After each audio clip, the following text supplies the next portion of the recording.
And quite obvious, probably the sentiment here is the same as well. Our organization is, our thoughts are with Gordie Howe and a speedy recovery. Uh, if there's anybody who can recover from that, is that tough old bird. He's a tough man and quite a treasure to our game. So our thoughts and prayers are with him. Getting on to today, Luke and Victor will see the doctor tonight. We're hoping that they're both cleared after seeing the docs tonight, and get them back into the fold. Nikitin's still not good, and he won't play tonight.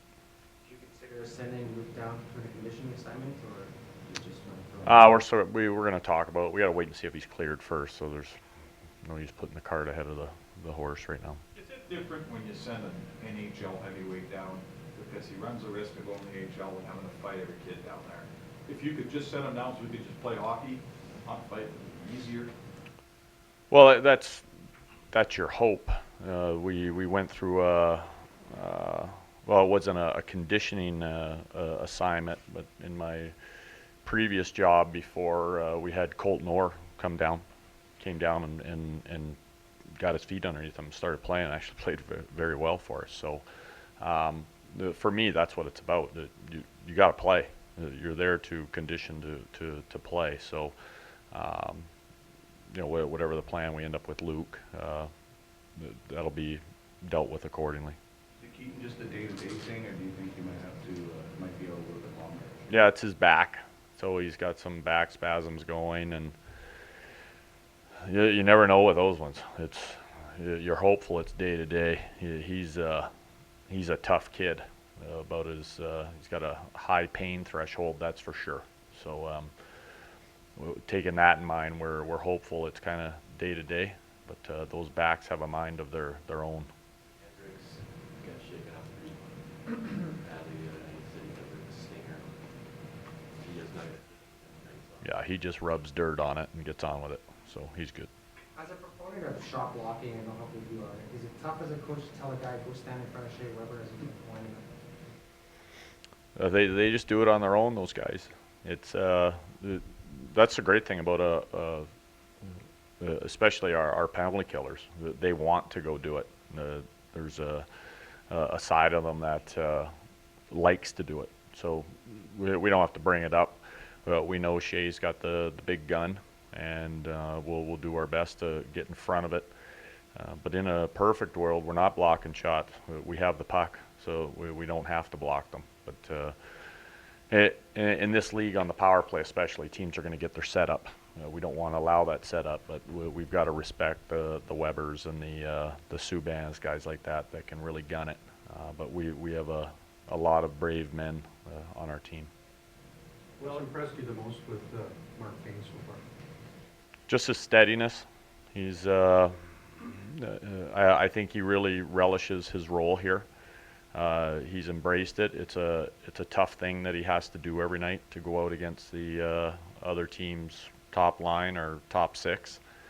And with that role, there comes failure, but he sticks with it. He's had a good run against these top guys, and he's just brought a real sense of calm to our back end.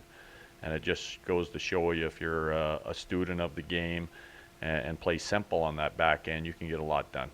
Watching some tape with Nashville, do they play differently or check differently than lots of these coaches? Or is it? Yeah, they're a little bit more aggressive, a little bit of a system change there with Peter. Looks like he's up to his old tricks with his stuff. His teams always play very, very aggressive, and which it ties right into the team we're coming off of. Montreal played a real aggressive game. Nashville will as well, and again, we're walking into a team that's lost once in regulation. They're off to a great start, and we'll have to have our pace and our attention to detail again ready to roll. Do you make adjustments for the Western Conference team compared to an Eastern Conference team? No, the one thing that we haven't been doing a whole lot of this year is making any major adjustments. We've been just concentrating morely on us.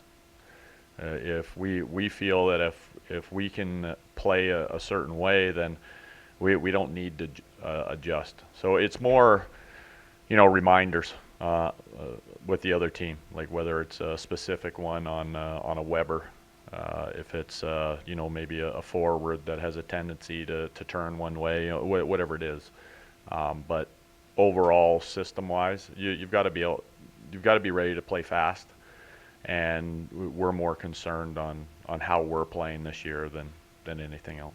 I know it's probably a bunch of things, but what would be at the top of your list for reasons why you've been able to string some wins together? Well, you're right. It's, man, that pie is sliced so many different ways. I think we've been much better in that red zone. I think Ben Scrivens has been excellent. He handled the adversity early, demanded the net, and has really produced. I think our top line has been really good, especially all three of them have been excellent. It's a lot of little things, but the biggest thing for me that's been going on here, and even early when things weren't going well, is before you can become a team that's going to win every night, you have to really become a team. And it's hard to explain in words and do it justice. It started going on here late last year, and it's gone on through training camp, and we're still growing there. But that's the biggest thing for me is our group in there is becoming very tightly knit. They're not getting rattled by much, and there's that cohesiveness that's needed. And if we can keep growing that and meshing together, then a lot of this other stuff kind of looks after itself. Is there a concern, and it's a bit of an oddity, you're winning games for being outshot. How much of a concern is there for you, or is it because it's not a huge margin in some of the games?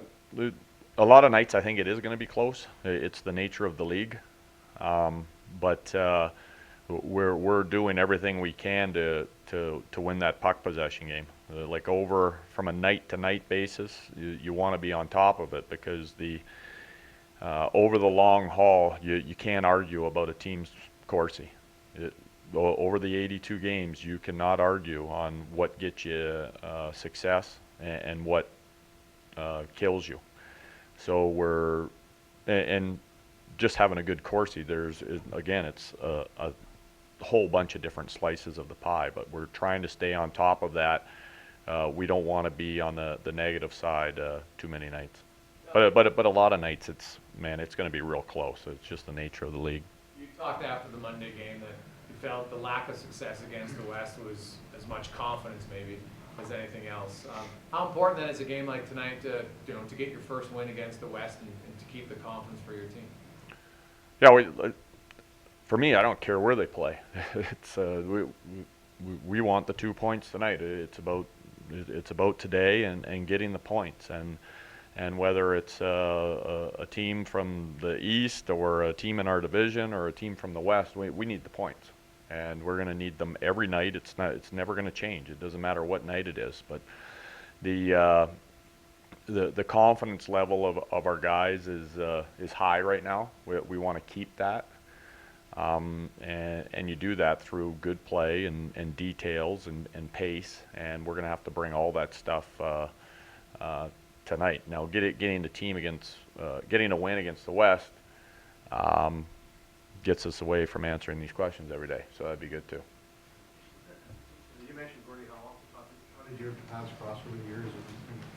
I was a defenseman playing in the minors in the American Hockey League, and his son Marty Howe was one of our assistant coaches. So Gordie came around quite often, and was a great friend to our team. And so, boy, whenever Gordie was around, I was attached at his hip, and so it's one of those things in your career you look back on, and such a fortunate experience to go through there for a couple years with him being around. Chicago, the Chicago Wolves.